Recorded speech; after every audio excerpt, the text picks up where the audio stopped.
Well, welcome to Cloudways, the #1 hosting provider for WordPress. Right over here, you can install WordPress for free. You can start for free.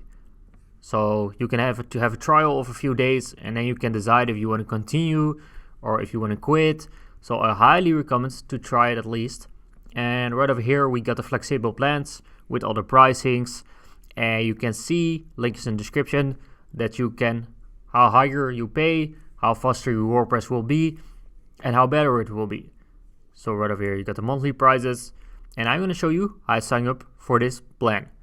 Click on Start Free, and we will be redirected to the trial form. When you fill in this information, your trial will start.